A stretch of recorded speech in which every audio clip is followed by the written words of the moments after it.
और अहम खबर देंगे, कराची में डीएसपी अली रजा को कैसे शहीद किया गया, दहशतगर्दों ने कैसे रैकी की और वारदात अंजाम दी। खुसूसी मनाजिर और सीसीटीवी फुटेजेस सामने आ चुके हैं। हाफिज कासिम रशीद बाइक के जरिए शकील कॉरपोरेशन तक पहुंचा। हाफिज कासिम 6:37 पर फेडरल बी एरिया पहुंचा। 6:38 पर हाफिज कासिम क्राइम सीन के करीब उतरा और हाफिज कासिम के उतरते ही उस्मान पीछे से मोटरसाइकिल पर गुजरा। अली रजा की गाड़ी मुख्तलिफ सड़कों से होती हुई शकील कॉरपोरेशन तक पहुंची। बाइक सवार मुलजिम ने जैसे ही अली रजा की गाड़ी देखी, बाइक मोड़ दी। क्या क्या इंकशाफात सामने आए हैं, मजीद बात कर लेते हैं खुरम गुलजार से। खुरम, अपडेट कीजिएगा। जी बिल्कुल, कराची में करीमाबाद शकील कॉरपोरेशन में डीएसपी अली रजा को शहीद किया गया था, जिसकी दहशतगर्द गुज़श्ता रात सीटीटी से मुकाबले में मारे गए हैं। सीटीटी ने किस तरह से ये सारी फुटेजेस हासिल की हैं और फिर धुन दहशतगर्द तक पहुंची है। दहशतगर्दों ने रैकी के वक्त जो वारदात अंजाम दी, उसके खुसूसी मनाजिर ये स्क्रीन पर हमारे पास मौजूद है, जिसमें हाफिज कासिम जो है वो बाइक के जरिए शकील कॉरपोरेशन आया था, जो कि हाफिज कासिम जो है 6:37 पर फेडरल बी एरिया पहुंचा।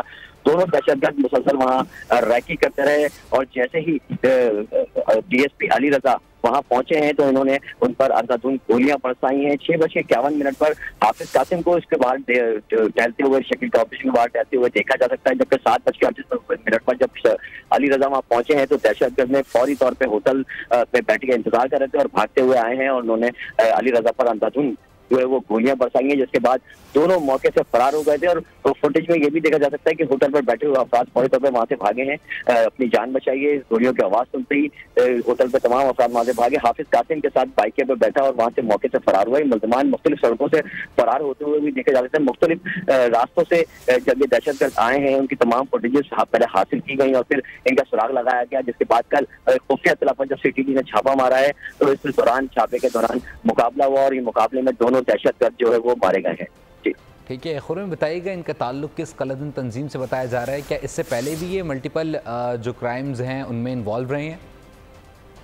जी बिल्कुल, इससे कबल भी ये दहशतगर्द जो है वो गिरफ्तार हो चुके हैं। मुख्तलिफ शहर में दहशतगर्दी के अंदर 12 साल से एक दहशतगर्द कासिम जो है वो सीटीटी गया तो गिरफ्तार होकर जेल में रहा, ऐसा बताना है। राजा उमर प्रताप से जब हमारी बात हुई थी तो उनका बताना था कि दहशतगर्द पहले भी गिरफ्तार होकर जेल जा चुके हैं, जिसके बाद इन्होंने सीटीटी की जो आला अफसरान थे उनको टारगेट पे लिया था और फिर उन्होंने बाकायदा मनसूबाबंदी के तहत अली रजा जो कि शकील कॉरपोरेशन है करीमाबाद के इलाके में वहां बैठा करते थे, उन्होंने उनको टारगेट करने के बाद पूरी मुकम्मल उनकी रैकी की गई किस तरह से और कब कब अली रजा जो है वो शकील कॉरपोरेशन में आते थे, क्योंकि अली रजा की पुराना घर जो है वो शकील कॉरपोरेशन में था और वो वहाँ अक्सर और बेशतर रोजाना की बुनियाद पे जो है वो यहाँ पर बैठा करते थे, जिसकी वजह से दहशतगर्दों को ये आसान हदफ नजर आया और उन्होंने बाकायदा तौर पे इस जगह की मुकम्मल तौर पर रैकी करने के बाद फिर ये प्लान तरतीब दिया गया और बाकायदा बाइक के जरिए और फिर पैदल सफर करते हुए जो दहशतगर्द हैं ये यहाँ पर आए हैं और फिर इंतजार करते रहे कि जैसे ही अली रजा की गाड़ी यहाँ पहुंचेगी, क्योंकि उनको इस बात का इल्म था और वो रैकी मुकम्मल तौर पर कर चुके थे कि अली रजा जो है वो डेली रोजाना की बुनियाद पे यहाँ पर आते हैं शकील कॉरपोरेशन, अपने दोस्तों के साथ बैठते हैं। तो उस दिन भी जब ये अली रजा यहाँ पहुंचे हैं तो दहशतगर्द के टारगेट बनाए हुए थे और जैसे ही गाड़ी आके रुकी और अली रजा जो है वो उस गेट से अंदर एंटर ही हुए तो दहशतगर्दों ने फौरी तौर पे वहां से जो पोजीशन ली और भाग कर आए और दरवाजे पर ही उनको गोलियां मार के शहीद कर दिया था। बहुत शुक्रिया खुरम गुलजार अपडेट करने के लिए।